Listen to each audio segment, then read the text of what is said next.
الشیطان الرجیم بسم اللہ الرحمن الرحیم لقد کان لکم فی رسول اللہ اسوۃ حسنہ صدق اللہ العظیم وصدق رسولہ النبی الکریم الامین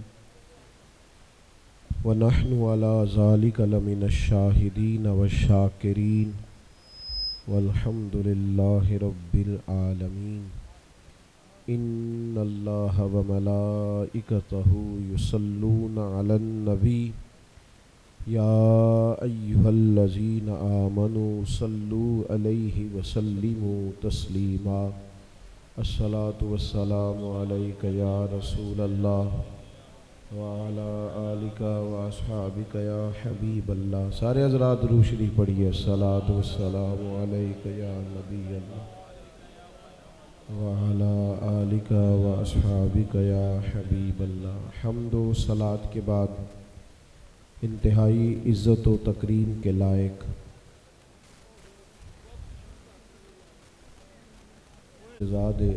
میں تو جب سے محفل میں آیا ہوں میری رائے یہ بنی ہے کہ اس رسی سے اس سائیڈ پہ جو لوگ ہیں وہ محفل میں آئے ہوئے ہیں، اور اس سے جو آگے آگے ان کا خیال ہے شاید ہم کسی میلے میں آئے ہیں۔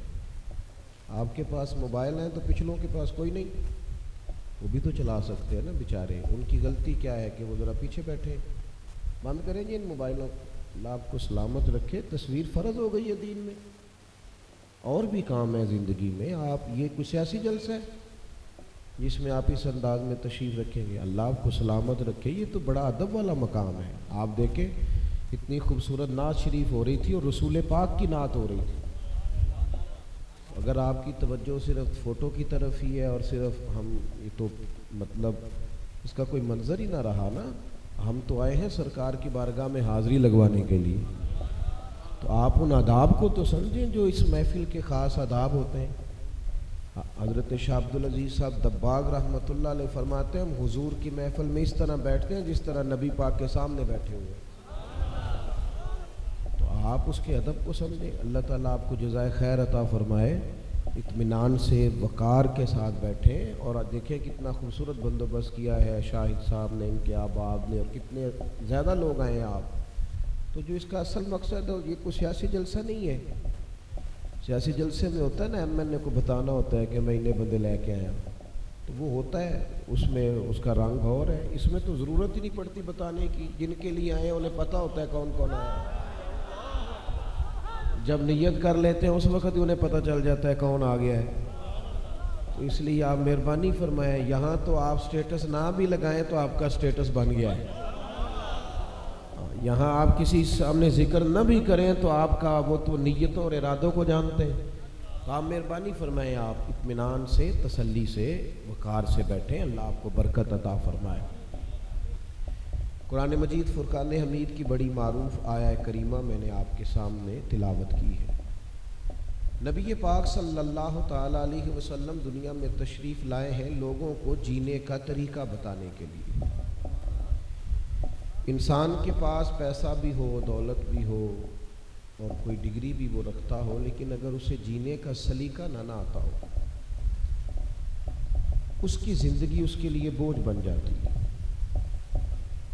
آپ کو پتہ ہے دنیا میں زیادہ خودکشی معاذ اللہ کن لوگوں نے کی؟ جو زیادہ پڑھے لکھے تھے، زیادہ آسان زندگی گزارتے تھے۔ ان کا خیال تھا کہ ہم بہت سمجھدار ہیں، بہت عقل مند ہیں، تو نتیجہ یہ نکلا کہ اپنا دکھ کبھی کسی سے شیئر ہی نہیں کیا۔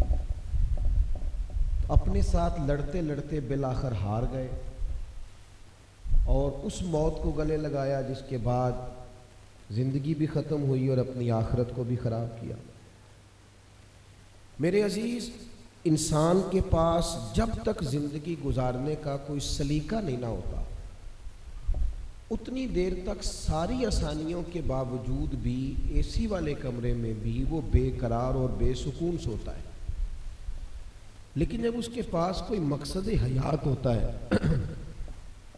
زندگی گزارنے کے لیے اس کے پاس کوئی خیر کے جذبات ہوتے ہیں، تو اس شخص کو محسوس ہوتا ہے کہ میں نا زندگی بڑی پروقار جی رہا ہوں، اور اللہ تعالیٰ نے مجھے ایسے اعزازات سے نوازا ہے جو شاید کسی اور کے پاس نہ ہو۔ نبی اکرم صلی اللہ تعالیٰ علیہ وآلہ وسلم کی حیات مبارکہ کے بارے میں اللہ تعالیٰ نے قرآن پاک میں فرمایا کہ لَقَدْ كَانَ لَكُمْ فِي رَسُولِ اللَّهِ أُسْوَةٌ حَسَنَةٌ، فرمایا بے شک تمہارے لیے رسول اللہ کی زندگی ایک بہترین نمونہ ہے۔ یہ آیت ویسے تو اپنے عموم پہ ہے، نازل خاص وقت پہ ہوئی تھی۔ یہ آیہ مبارکہ غزوہ خندق کے موقع پر نازل ہوئی ہے۔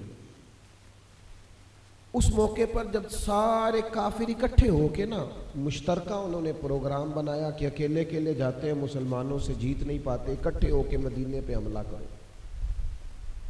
وہ سارے اکٹھے ہو کے مدینے پہ حملہ آور ہو گئے، اور یہاں حال یہ تھا کہ سردی بڑی سخت تھی، اور دوسرا منظر یہ تھا کہ قحط کا زمانہ تھا، فصلیں پوری طرح پک نہیں سکی، موسم بھی سخت اور بھوک کا عالم، اور پورے کفر نے یک بارگی حملہ کر دیا۔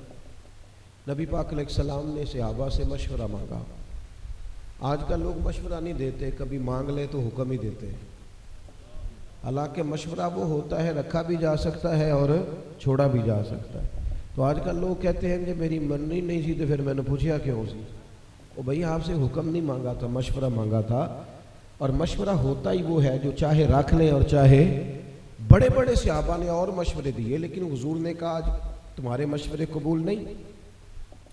حضرت سلمان فارسی رضی اللہ تعالیٰ عنہ نے مشورہ دیا کہ یا رسول اللہ صلی اللہ تعالیٰ علیہ وسلم خندق نہ کھودیں، بڑی خندق کھودتے ہیں، اس میں آگ جلاتے ہیں، اور اتنی چوڑی کھودیں گے کہ اگر گھوڑا دوڑ کر بھی آئے تو اسے پھلانگ نہ سکے۔ حضور نے اس رائے کو قبول کیا، خندق کھودی جانے لگی۔ اب خندق کھودی جا رہی ہے تو کیا صرف کارکن کام کریں گے، مرید کام کریں گے، شاگرد کام کریں گے، عام آدمی کام کریں گے؟ ایسا نہیں ہوتا۔ قوم کی اپنے لیڈروں کے درمیان، پیروں کے درمیان اور بڑے لوگوں کے درمیان تفریق ہی اس وقت پڑتی ہے جب وہ دیکھتے ہیں نا یہ بڑی موج میں ہے، ہم بڑی تکلیف میں ہیں، پھر فرق آ جاتا ہے۔ کسی جگہ جماعتوں کے لوگ کارکن تو بنتے ہیں پر قائدین سے مخلص نہیں ہوتے، کیونکہ وہ جانتے ہیں یار یہ تو کچھ کرتا ہی نہیں، صرف لیڈر ہے۔ میرے نبی پاک کا کمال یہ ہے کہ رسول پاک علیہ الصلوۃ والسلام نے جو کہا ہے نا وہ ذرا کر کے بھی دکھایا ہے۔ خندق کھودی جا رہی تھی تو صحابہ فرماتے ہیں جس طرح کدال لے کر، کئی لے کر، ہتھوڑا لے کر ہم کام کرتے تھے نا، ہم سے ڈبل کام مدینے والے محبوب فرماتے تھے۔ آپ نے اس بات کو سمجھنا ہے۔ نبی پاک اپنے گھر کا شاپر سبزی کا اٹھانے سے بندے کی شان میں کمی کوئی بھی نہیں آتی۔ وہ کبھی اپنے گھر کی کوئی ڈیوٹی اپنے ہاتھ سے کر لے تو وہ طاقتور رہتا ہے۔ آپ کو پتہ ہے لیڈروں کے بچے، پیروں کے بچے، امیروں کے بچے یہ کوئی کارنامہ کیوں نہیں سر انجام دیتے؟ اس لیے کہ انہیں سہولیات ملتی ہیں، کام کرنے کی عادت نہیں ہوتی۔ جس کا ٹیشو پیپر بھی کوئی اور اٹھائے، جو اتنا وزن نہ اٹھا سکے وہ قوم اور ملت کا وزن کیسے اٹھائے گا؟ ان کے لیے ممکن نہیں رہتا۔ یہ وہ لوگ ہوتے ہیں جن کو شروع سے مشکلات میں رہنے کی عادت ہوتی ہے، وہ کوئی انقلاب برپا کر پاتے۔ صحابہ کہتے 2-3 چٹانیں تھیں جو ہم سے ٹوٹتی نہیں تھیں۔ آپ نے منظر کو سمجھنا ہے، میں آیت کا شان نزول عرض کر رہا ہوں۔ چٹان ٹوٹتی نہیں تھی، بڑے بڑے دلیر صحابہ اترے، نہ ٹوٹی۔ ہم نے عرض کی حضور ہم سے نہیں ٹوٹتی، تو یہ میرے محبوب کا اعزاز ہے نا۔ حضور خندق میں گہرائی میں اترے، فرمایا جو تم سے نہیں ٹوٹتی لاؤ میں تمہیں توڑ کے دیتا ہوں۔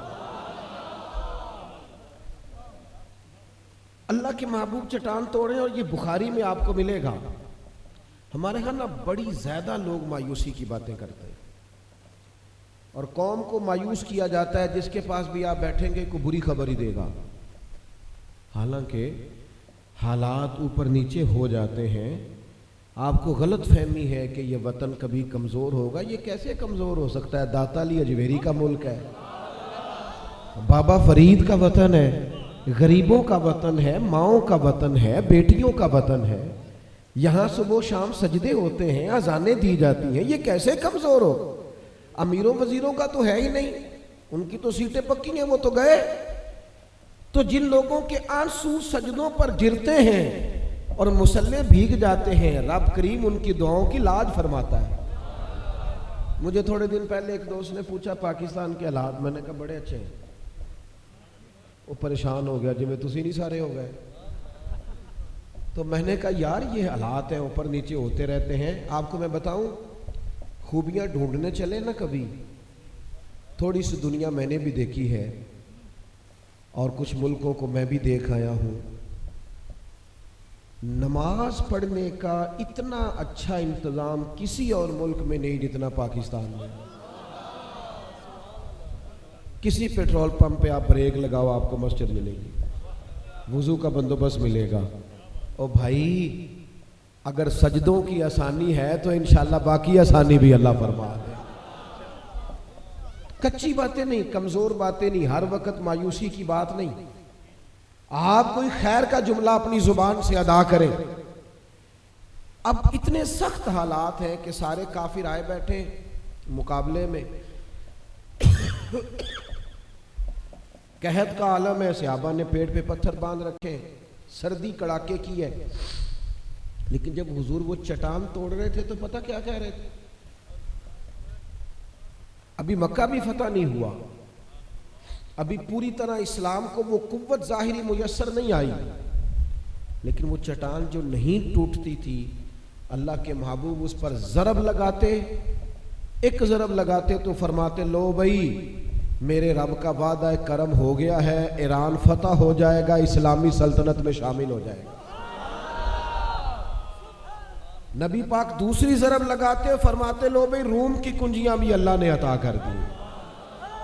تیسری ضرب لگاتے تو فرماتے لو بھی فارس بھی فتح ہو جائے گا۔ دیکھو کنجیاں آنے لگی، ایک ایک ضرب لگاتے رسول پاک ایک ایک ملک کے فتح ہونے کی خوشخبری دیتے۔ نبی پاک تو آئے ہی خوشخبریاں دینے، کمزوری کس بات کی، ڈر کس بات کا، اٹھ باندھ کمر کیوں ڈرتا ہے، پھر دیکھ خدا کیا کرتا ہے۔ نوجوانوں سے کہوں گا صرف نظریات کمزور ہوتے ہیں، جیب کا کمزور بندہ کبھی کمزور نہیں ہوتا۔ کمزور وہ بندہ ہوتا ہے جو سوچوں کا کمزور ہوتا ہے، جس کے لفظ تھکے تھکے، جس کے جملے کمزور، جس کے اعصاب کسی تھکاوٹ کا شکار ہو، وہ لوگ پیچھے رہ جاتے ہیں۔ باقی اللہ تبارک و تعالیٰ کی رحمت پر امید رکھ کے جو چلتے ہیں رب ان کی مدد فرماتا ہے۔ اب وہ خندق کھود لی اور کافر آ کر بیٹھ گئے اور ہزاروں کا لشکر چاروں جانب سے پوری دنیا کا کفر تبصرے کر رہا تھا۔ تبصرے آپ کا کیا خیال ہے صرف پاکستان میں ہوتے ہیں؟ یہ تو ساری دنیا میں ہوتے ہیں، اور ہمارے ملک میں ذرا خطرناک مسئلہ اس لحاظ سے ہے کہ تبصرہ ہوتا ہے تو ذہن تقسیم کیا جاتا ہے، چار لوگوں کو بٹھا کے رات ٹی وی پہ تبصرہ ہوتا ہے اور نتیجہ کوئی بھی نہیں نکلتا، سوائے اس کے کہ آپ کا ذہن تقسیم ہوتا ہے کہ کوئی بندہ بھی ٹھیک نہیں، سارے برے۔ اس پر ہم اختتام کرتے ہیں چیزوں کا۔ جو عرض کرنے جا رہا ہوں آپ غور فرمائیں گے، تبصرے ہو رہے تھے کہ سارا کفر آ گیا، اب کیا بنے گا؟ زمینی رستہ بھی مدینہ شریف کا کٹ گیا تھا، آنا جانا مشکل تھا، ہمارے بچے 3 گھنٹے صبر نہیں کرتے، ہم نے اپنی اولادوں کو سارا کچھ دیا ہے، حوصلہ نہیں دیا، الا ماشاء، صبر نہیں دیا۔ جو بچے کھانا وقت پر نہ پکنے پر موبائل توڑ دیں، کیا سوچتے ہیں کہ وہ کسی جگہ ٹھہر سکیں گے؟ کیوں بڑی جلدی لوگ بلیک میل ہو جاتے ہیں، اور کیوں بڑی جلدی لوگ ہر جگہ ہی وفاداریاں بدلتے نظر آتے ہیں؟ اس کی وجہ ہے ٹھہرنا آتا ہی نہیں، صبر ہی نہیں، تحمل ہی نہیں، بردباری نہیں، رکنے کا مزاج ہی نہیں۔ کتنی دیر لگی، کتنا وقت لگا اس ماحول کو بدلنے میں؟ پورا 1 مہینہ، 30 دن آپ کو قید رہنا ہے، زمینی رابطہ ختم ہے، 30 دن کڑاکے کی سردی، بھوک کا عالم، سارے کفر سے مشترکہ مقابلہ، بچے بوڑھے عورتیں ان سب کا سامنا۔ لیکن اس پورے پیریڈ میں رسول پاک یوں ڈٹ کے کھڑے رہے، اس طرح ثابت قدمی کا اللہ کے حبیب نے مظاہرہ فرمایا کہ وہ جو آئے بیٹھے تھے نا، سارا کچھ اونٹ ساتھ لے کے ذبح کر کر کے کھائیں گے، اور سارا راشن لے کے آئے تھے. جو قید تھے، جن کو بظاہر قیدی کیا ہوا تھا، گھبرانا انہیں چاہیے تھا، گھبرا وہ گئے جو باہر بیٹھے تھے. یہ سارا طوفان ٹکرایا اور مسلمانوں کے حوصلے سے ٹکرا کر چور چور ہو گیا. ایک دوسرے پر الزام دھرنے لگے، تو نے ہمیں کہا تھا چلو فتح ہو جائے گی، تو نے کہا تھا بڑی جلدی ہم کامیاب ہو جائیں گے. ایک دوسرے کو برا بھلا کہتے رہے. رب کریم نے ٹھنڈی ہوائیں بھیجی، ان کے خیمے اکھڑ گئے. یہ سب وہاں سے خائب و خاسر ہو کے جب بھاگے نا، تو اللہ کریم نے مسلمانوں سے کہا لقد کان لکم فی رسول اللہ اسوۃ حسنہ. چھوٹی چھوٹی باتوں پہ گھبرا جاتے ہو، ذرا ذرا سی بات پر کمزور پڑ جاتے ہو. میں غریب ہوں، میں پیچھے بیٹھتا ہوں، مجھے جانتا کوئی نہیں، میری آواز سے کیا ہوگا، ذرا ذرا سی بات پر کمزور پڑتے ہو. لقد کان لکم فی رسول اللہ اسوۃ حسنہ. ادھر آؤ، مدینے والے محبوب کو دیکھو، تمہارے لیے میرے نبی کی زندگی بہترین نمونہ ہے. حضور سے سیکھیں، فیض پائیں، رسول کائنات کی زندگی جینا سکھائے. ہم لوگوں نے پتہ کیا سمجھا ہے، تبلیغ ہی 2-4 چیزوں کی ہوئی ہے. یہ فلانا بندہ جی شریعت کا بڑا پابند ہے. کیا پابند ہے؟ پگڑی داڑھی والا ہے. میں نے اللہ کے فضل سے کبھی داڑھی نہیں کٹوائی، بچپن سے رکھی ہے، مجھے کبھی خط بھی نہیں کرانا پڑا. اور پگڑی کے بغیر تو ایسے لگتا ہے جیسے طبیعت ادھوری ہے. پر میرا یہ نظریہ نہیں کہ دین سارا داڑھی پگڑی میں ہی صرف باندھنا ہے، یہ میرا نظریہ نہیں. داڑھی رکھ لو سنت ہے، پگڑی باندھ لو سنت ہے، مسواک کر لو سنت ہے، یہ ساری سنتیں. لیکن ملت کے جوانوں میری طرف دیکھنا، خدا را دین کے حسن کو سمجھنا. رسول پاک کی جو سنت سب سے پہلے لوگوں کے سامنے آئی تھی نا، جس سے تعارف ہوا تھا کہ یہ اللہ کے رسول ہیں، وہ تو حضور کی سنت صادق اور امین ہونا ہے، کہ یہ سچ بولتے ہیں، یہ دیانتدار ہیں. یہ بھی عظیم سنت ہے، عظیم سنت ہے. داڑھی پگڑی ماما میٹھا کھانا عظیم سنت ہے، لیکن میرے بھائی سچ بولنا بھی میرے نبی کی عظیم سنت ہے. دیانتدار ہونا بھی میرے رسول پاک کی عظیم سنت ہے. خدا کے بندو، جس کی بیوی اس کی بات کا اعتبار نہ کرے کہ تو تکلیف دیتا ہے، تو بتاتا یہ ہے کہ میں لاہور جا رہا ہوں، پہنچ تو اسلام آباد جاتا ہے، اور تڑپ کے کہتے ہیں گھر والے کہ تو تھوڑا خرچہ دیا کر، سچ تو بولا کر. سچ نے، جھوٹ نے بد اعتمادی پیدا کر دی. ماحول کے اندر ایسی خوفناک میرے پورے وطن کا مسئلہ اس وقت کیا ہے؟ نہ غربت ہے، نہ کوئی اور پرابلم ہے. سب سے بڑا مسئلہ یہ ہے کہ ہمارا ایک دوسرے پر اعتماد ہی نہیں. کوئی شخص کسی پر بھروسہ کرنے کو تیار ہے. ہم نے خود ایک اپنا اعتماد کھو دیا ہے. سچ کا مزاج نہیں، دیانتداری کا مزاج نہیں، معاملہ فہمی کا مزاج نہیں، کسی جگہ تدبر نہیں. حضور ہمیشہ سچ بولتے، زبان نور سے ہمیشہ سچ نکلتا. رسول پاک کا تعارف لوگوں کو ہوا تو تعارف یہ ہوا کہ یہ دیانتدار ہے، یہ بددیانتی نہیں کرتے. زندگی اس بندے کی زندگی ہوتی ہے جو اصول پر وقت گزارتا ہے، جس کا کوئی قاعدہ نہیں نہ ہوتا. مجھے ایک دوست کہنے لگے جھوٹ کے بغیر دکان نہیں چلتی، تو میں نے کہا میں حلفاً کہہ سکتا ہوں چلتی صرف سچ والے کی ہے. لوگ کہتے ہیں یار فلانے بندے سے سودا لینا ہے، 10 روپے زیادہ لیتا ہے، بولتا سچ ہے، چیز ٹھیک دیتا ہے. آپ اپنا معیار قائم کرو جوانوں. کوئی چور رستہ نہ تلاش کرنا کہیں جانے کا، وہ کام کرنا جس میں اللہ کی مدد بھی شامل ہو سکے.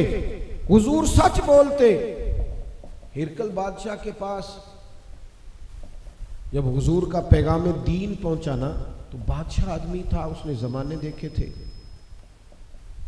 میری طرح کے سادہ لوگ کئی دفعہ کسی خاص نعرے سے متاثر ہوتے ہیں. جن لوگوں نے دنیا دیکھی ہو وہ ذرا غور و فکر کے بعد رزلٹ اور نتیجہ عکس کرتے ہیں. تو بادشاہ کہنے لگا یار یہ میرے پاس حضور علیہ السلام کا پیغام آیا ہے، یہاں اگر کوئی مکے کا تاجر آیا ہو نا اور سیانا بندہ ہو، چودھری آدمی ہو، بڑا آدمی، اس بندے کو لانا. انہوں نے کیونکہ تجارت کے لیے ہمیشہ کوئی نہ کوئی شاہ روم کے ہاں رہتا تھا، اس ملک میں لوگ گئے رہتے تھے. وہاں جب تلاش کیا تو پتہ چلا کہ ابو سفیان آئے، ابھی کلمہ نہیں پڑھتے تھے، وہ یہاں تجارت کے لیے آئے ہوئے. ان کو لے گئے بادشاہ کے پاس. بادشاہ نے نبی پاک علیہ السلام کے بارے میں تعارف پوچھا تو ابو سفیان کہنے لگے میرے رشتے میں بھتیجے ہیں. اب انہوں نے گفتگو شروع کی. وہ ایک بہت بڑا مکالمہ ہے کتب احادیث میں اور کتب سیرت میں صرف عنوان کی بات کرتا ہوں. ابو سفیان چونکہ ابھی مخالف تھے، مسلمان نہیں ہوئے تھے اور جنگوں میں آتے تھے، قیادت کرتے تھے، تو کہتے ہیں میں نے ایک اسی نظریے سے وہ زاویہ پیش کیا جس طرح کوئی مخالف پیش کرتا ہے.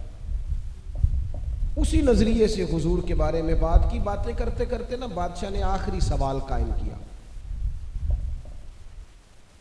بادشاہ کہنے لگا یہ بتائیں کہ وہ جس محبوب نے دعوی نبوت کیا ہے کیا کبھی انہوں نے جھوٹ بھی بولا ہے؟ یہ میں کوئی آپ کو جوش خطابت نہیں دکھا رہا، درد دل کا اظہار کر رہا ہوں. خدا را اپنی تو بات ہی نہیں کر رہا، رسول پاک کی کر رہا ہوں. جوانوں تھوڑی دیر موبائل چھوڑ کے ذرا غور کرنا کیا کہہ رہا ہوں. فرمایا کبھی، وہ یار کبھی زندگی ہے نا تو وقت گزرتا ہے نا، لوگ بڑی بڑی بہانے بازی نہیں کرتے، اپنے ساتھ ہی روز صبح اٹھ کے جھوٹ نہیں بولتے. کبھی جھوٹ بھی بولا ہے. محل میں بڑے بڑے سیانے لوگ بیٹھے تھے، تورات زبور انجیل جاننے والے بھی، فقہا بھی، دانشور بھی، اور جنگی سپہ سالار بھی، پورا لشکر بیٹھا تھا. کبھی جھوٹ بھی بولا ہے. سناٹا چھا گیا. ابو سفیان کہتے ہیں میں چپ کر گیا. ایک لمحے کے لیے میں نے سوچا کہہ نہ دوں معاذ اللہ بولا ہے. پھر میرے اندر سے خیال آیا کہ یہ تو عرب کی وضعداری کے خلاف ہے، اور پھر میں ان کو معاذ اللہ جادوگر کہوں، شاعر کہوں، کاہن کروں تو شاید کوئی سوچے اور حضور نے جھوٹ بولا ہے، یہ تو مانیں گا ہی کوئی نہیں. کہتے ہیں میں سوچ رہا تھا. بادشاہ پھر بولا. اس نے کہا سردار کیا سوچ رہے ہو؟ کیا کبھی جھوٹ بھی بولا ہے؟ تو ابو سفیان کہتے ہیں میرے ہاتھ میں چھڑی تھی، میں نے اٹھا کے زمین پہ رکھی اور میں اٹھ کے کھڑا ہوا. میں نے کہا بادشاہ میری مخالفت اپنی جگہ پہ، میں جنگوں میں ان کی مخالف قیادت ہوں، جنگ لڑتا آیا ہوں. وہ رشتے میں میرے بھتیجے ہیں، میں نے انہیں ان کی ماں کی گود میں بھی دیکھا ہے، اور میں نے انہیں دادا کے کندھوں پر بھی دیکھا ہے، چچا کے گھر میں بھی دیکھا ہے، میں نے انہیں اپنی آنکھوں سے سیدہ ختیجہ کا دولہا بنے بھی دیکھا ہے، میں نے ان کی گود میں 4 بیٹیاں کھیلتے دیکھی ہیں. بادشاہ میرے وہ رشتے میں بھتیجے ہیں، میرے سامنے ان کے مقدس بال سفید ہوئے. ساری مخالفت اپنی جگہ پر ایک بات میں کہہ دوں، محمد عربی کی زبان سے جو نکلتا ہے حق اور سچ ہی نکلتا ہے.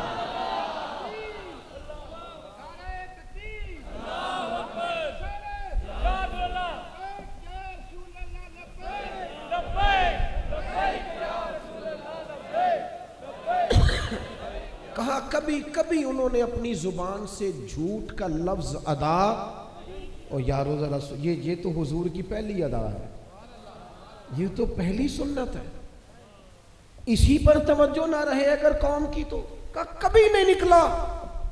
بادشاہ تھا نا.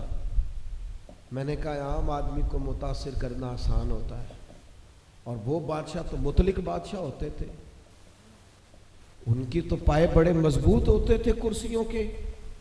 بادشاہ نے چادر اٹھائی کندھے پہ رکھی، اور جب بادشاہ اپنے کمرے کی طرف پلٹا تو ابو سفیان کہنے لگے اتنے سوال اتنے جواب تو نتیجہ، اتنے سوال آپ نے قائم کیے اور میں نے جواب دیے، کوئی نتیجہ؟ تو بادشاہ نے پلٹ کے دیکھا، کہنے لگا سردار نتیجہ تو نکل آیا نا یار. کہا کیا؟ کہا آپ نے کہا کبھی انہوں نے جھوٹ نہیں بولا، آپ نے کہا کبھی جھوٹ نہیں بولا. کہا کیا مطلب؟ کہنے لگے جس بندے نے کبھی بندوں سے جھوٹ نہیں بولا، وہ یہ جھوٹ کیوں بولے گا کہ میں اللہ کا رسول بن کے آیا ہوں؟ اگر باقی ساری باتیں ساتھ ہیں تو یہ بھی مان لو وہ اللہ کے سچے رسول ہیں۔ اسیر دشمن کی چاہ میں بھی، مخالفوں کی نگاہ میں بھی، وہ امی ہے، صادق ہے، معتبر ہے، میرا پیغمبر عظیم تر ہے، میرا پیغمبر عظیم تر ہے۔ لگے جو مزدور شاہ ایسا، نہ دھن نہ دولت سربراہ ایسا، اس عرش نشی کا زمین پہ گھر ہے، میرا پیغمبر عظیم تر ہے۔ میرے عزیز، یا رسول اللہ، یا رسول اللہ، یا رسول اللہ، یا دو لوگ تھے، دو صحابہ، یہ بھی آپ کو بخاری میں ملے گا، دو صحابہ، بدر کا دن تھا، کوئی مقابلہ نہیں تاریخ میں آج تک۔ لوگ یہ کیسا مقابلہ ہوتا ہے، 1000 آدمی اور 3 قسم کا اسلحہ ان کے پاس، اور یہاں 313 یا 312 لوگ اور 6 زرہیں 8 تلواریں، یعنی مختصر سا اسلحہ، اور وہاں پورا 1000 کا لشکر، مقابلہ ہی کوئی نہیں۔ لیکن 2 صحابہ پیچھے رہ گئے، وہ جب آ رہے تھے نا تو رستے میں ابو جہل سے ملاقات ہو گئی۔ ابو جہل نے گرفتار کر لیا، کہاں جا رہے ہو؟ کہنے لگے ہم حضور کی زیارت کرنے جا رہے ہیں۔ تو ابو جہل کہنے لگے نہیں تم جنگ کرو گے۔ انہوں نے کہا ہمارا وعدہ ہے جنگ نہیں کریں گے، صرف زیارت کریں گے۔ اب لشکر کو تو ایک ایک بندے کی ضرورت تھی، 313 لوگوں نے 1000 سے لڑنا ہے، ایک ایک فرد کی ضرورت ہے۔ جا کے عرض کی یا رسول اللہ ہمیں نا ابو جہل نے پکڑ لیا تھا اور ہم اسے کہے ہیں کہ ہم لڑیں گے نہیں، اب جنگ کا موقع ہے، ایک ایک بندے کی ضرورت ہے، آپ حکم کریں کیا کرنا ہے۔ تو حضور نے فرمایا کرنا کیا ہے، تم نے وعدہ کر لیا، ہم نے وعدے کی پاسداری کرنی ہے۔ کن کے ساتھ؟ کن کے ساتھ؟ کافر کے ساتھ، وہ جو سامنے تلواریں لیے کھڑے ان کے ساتھ وعدے کی پابندی کرنی، ان کے ساتھ۔ او خدا کے بندو دیکھو حضور نے ہمیں کیا کیا ادائیں عطا کی ہیں، اپنی زندگی باوصول گزارو۔ آپ سوسائٹی کو دیکھ کے کبھی رنگ نہ پکڑو کہ ساری دنیا ادھر جا رہی ہے تو میں بھی ادھر جاؤں گا۔ میں کئی دفعہ کہہ چکا ہوں، پھر کہتا ہوں، نیکیاں جمہوری نہیں ہوتی کہ ساری دنیا کرے گی تو پھر میں کروں گا۔ نیکیاں جمہوری نہیں ہوتی۔ اگر نیکیاں جمہوری ہوتی تو حضرت صدیق انتظار کرتے کہ پہلے سارا مکہ کلمہ پڑھے گا پھر میں بھی پڑھ لوں گا۔ انہوں نے کہا ان کی سمجھ میں نہیں آتا تو نہ آئے، میری سمجھ میں حضور کی محبت کا رنگ آ گیا ہے تے وہ کچا رنگ ہے للاری والا، جڑا چڑھدا تے لیندا رہندا، اے عشق تیرے دا رنگ محمد جدو چڑھ جائے پھر نہیں لیندا، یہ پکا ہو گیا ہے۔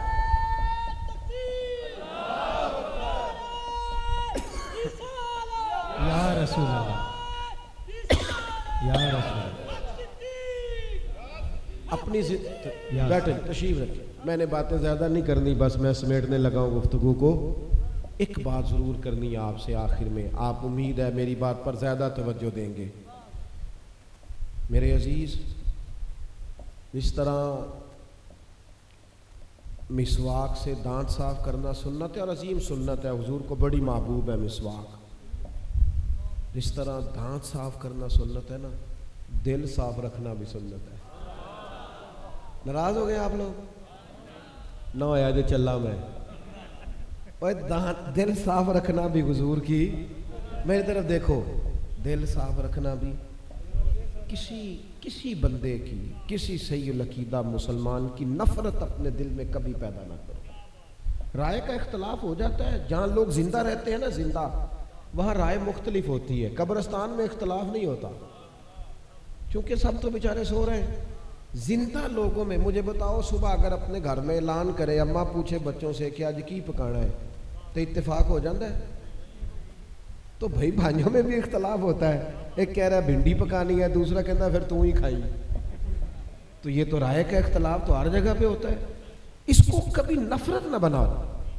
عقیدے کی بات نہیں کر رہا، وہ تو مسلمہ چیزیں، میں فروعات کی بات کر رہا ہوں۔ ہم نا، آپ یقین کریں، چھوٹی چھوٹی باتوں سے اتنی نفرت کرتے ہیں ایک دوسرے سے، اس قدر گروہ در گروہ مزاجوں کے اندر اتنی گھٹن، اور طبیعتوں میں اتنا بوجھ، لوگ ایک جگہ بیٹھ کر بھی ساتھ نہیں ہوتے. چلیں میں چونکہ پینڈو آدمی ہوں، دیہاتی آدمی ہوں، تو مجھے پتہ ہے دیہات میں کیا ہوتا ہے. اپنے کلچر کی بات کروں گا. رشتہ دار کٹھے ہوندے نا بیاہ تے، تو یہ بھی دعا منگی دی روٹی پوری آ جائے، تو یہ بھی دعا منگی دی کٹھے ہوئے نے کہ لڑ نہ پین، یہ بھی دعا مانگی جاتی ہے ساتھ. اتنی گھٹن نہیں. مسلمان کا یہ طریقہ، ہر بات میں شدت، اپنے دل میں گنجائش پیدا کرے، اپنے سینے کو کشادہ رکھے. رسول کریم علیہ السلام تکلیف دینے والی اور دکھ ایسے ہیں کہ جو پڑھیں تو کتاب بھیگ جائے آنسوؤں سے. لفظ ایسے ہیں جو دہرائے نہ جا سکے. لیکن وہی لوگ جب یوں گردنیں جھکا کے فتح مکہ کے دن حضور کے سامنے کھڑے تھے نا، تو کریم نے ایک جملہ کہا تھا جو تاریخ میں چمکتا ہے. رسول رحمت کا سیاہ امامہ اور حضور کی گود میں حسنین کریمین، اور مکے کے چوک میں میرے کریم کھڑے ہیں اور فرمایا گردنیں جھکانے والوں، تمہیں پتہ ہے میں تمہارے ساتھ کیا سلوک کرنے لگا ہوں؟ تمہیں خبر ہے؟ تو وہ گویا خاموش رہ کے زبان حال سے کہہ رہے تھے جو بھی کریں ہمارا بنتا ہے، جتنی بھی سزا دی جائے ہماری بنتی ہے. تو میرے محبوب کے خوبصورت جملے مرتب ہوئے اور پھر لوگوں نے دیکھا کہ حضور نے تھوڑی دیر نظر جھکائی، اٹھائی تو آنکھوں میں آنسو تھے. فرمایا میں تمہارے ساتھ وہی سلوک کروں گا جو جناب یوسف نے بھائیوں کے ساتھ کیا تھا. او بھائی جو ہوئے، تم بھائی جو ہوئے، بھائیوں کے ساتھ جو حضرت، اگرچہ وہ کنویں میں پھینک آئے تھے، پتہ کیا سلوک کیا تھا؟ مفسرین نے لکھا ہے کنویں میں پھینکا تھا انہوں نے، وہ تو اپنی طرف سے مار دیا تھا نا. اور جب قحط پڑ گیا سب جگہوں سے، تو حضرت یوسف کے پاس گندم تھی. بھائی بڑے پیارے ہوتے ہیں. انہیں اپنے بچیاں نال گلاں کر لی دیاں نے پرا دے خلاف کافی ساریاں. پھر وہ پیار کرن نہیں دیندے بچے. وہ ایک باری چاچا جی نوں نا کوئی پیسیاں دی لوڑ پੈ گئی تے ساڈے ابا جی سانوں سمجھا رہے سن، کہندے نے انہوں پھر 4 لاکھ دی لوڑ ہے، میرے کو نہیں 4 ہے، میں 2 کو دیاں گا اور میرے بھی بچے بڑے نے. تو میں کہ ابا جی دل تے تہاڈا 5 دین نوں کردا پیا ہے، سانوں پہ راضی. بھرا تے پیارے ہوندے نے نا جی، دل تے تہاڈا 5 دین نوں پورا کردا ہے، لیکن تو سانوں سمجھا رہے ہو جو گلاں کر لی دیاں نا، لیکن وہ پیارے ہوتے. حضرت یوسف کو پیارے تھے بھائی. ہاں یہ پیارے ہوتے. جناب یوسف نے چوکیاں بنی نا، گندم خریدنے لوگ آتے تھے شہر کے، مصر کے چاروں جانب چوکیاں. تو آپ نے فرمایا جو بندہ بھی گندم خریدنے آیا اسے پوچھنا کیا لینے آیا ہے، اور یہ بھی پوچھنا کیا لے کے آیا ہے. کس چیز کی گندم خریدنی ہے، سونا ہے، چاندی ہے، کیش ہے، کیا ہے، پوچھ لینا. اور پھر جناب یوسف نے ایک ٹھنڈی آہ بھری. فرمایا جب کنان سے لوگ آئے نا، جب ویر آئے، تو یہ تو پوچھ لینا کیا لینے آئے ہیں، یہ نہ پوچھنا کیا لے کے آئے. ان کا پردہ قائم رکھنا ہے، ان کا پردہ قائم رکھنا ہے. ان سے نہ. تو میرے رسول پاک نے فرمایا تمہارے ساتھ وہ سلوک کرنا ہے جو جناب یوسف نے بھائیوں سے کیا تھا. میرے عزیزو اپنے دل کو بڑا کریں، گنجائش پیدا کریں. میلاد شریف کا موقع ہے. اس سال اس طرح میلاد نہ بنائیں کہ جس رشتہ دار سے دینی نہیں صرف ذاتی جھگڑا ہے، 12 ربیع الاول سے پہلے ملنا ہے اسے جا کے. تسی نہیں بولنا، میں کام ہی اوکھا دسیا ہے، مشکل. بیٹے بیٹھ گئے، اللہ آپ کو سلام. تھوڑی سی اپنی طبیعت میں گنجائش. ترمذی کی حدیث سنیں اور میں اپنی بات کو سمیٹوں. حضور علیہ السلام نے حضرت انس بن مالک رضی اللہ تعالیٰ عنہ سے فرمایا اے انس، اے میرے بیٹے، تم سے ہو سکے تو صبح اس حال میں کرنا کہ تمہارے دل میں کسی کا بغض نہ ہو. حضور فرمانے لگے یہ میری سنت ہے. یہ بغض نہ رکھنا، سینہ کشادہ رکھنا، یہ رسول پاک کی. دل کو بڑا کر لیں. گھر چھوٹا بھی ہو تو دل بڑا ہو، گاڑی چھوٹی بھی ہو تو دل بڑا ہو، بینک بیلنس چھوٹا بھی ہو تو دل کتنا بڑا ہو. حضرت سلطان صاحب کہتے ہیں 14 طبق ہی میرے دلے دے اندر. اتنا بڑا کہتے ہیں 14 طبق دلے دے اندر تے میں تمبو وانگوں تانے ہوں. اے دل دریا سمندروں ڈونگے کون دلاں دیاں جانے اپنے دل کو کشادہ کرے. جلوس نہیں مس کرنا میلاد شریف کا, اور کوشش کرنی آگے آگے نہ چلیں, درمیان میں چلیں یا پیچھے چلیں, اور باوضو جانا ہے اور ذوق سے جانا ہے. یہ کوئی کسی اور کی شان کا جلوس ہے؟ یہ تو رسول پاک کی بات ہے. اور جم کے جانا ہے اور مزہ لینا ہے اس کا آپ, اور حضور کا نعرہ لگانا ہے تو دیوانہ وار لگانا ہے. اس دھرتی پہ جب تک مدینے والے کے نعرے لگتے رہیں گے کرم برستا رہے گا, رحمتیں ہوتی رہیں گی.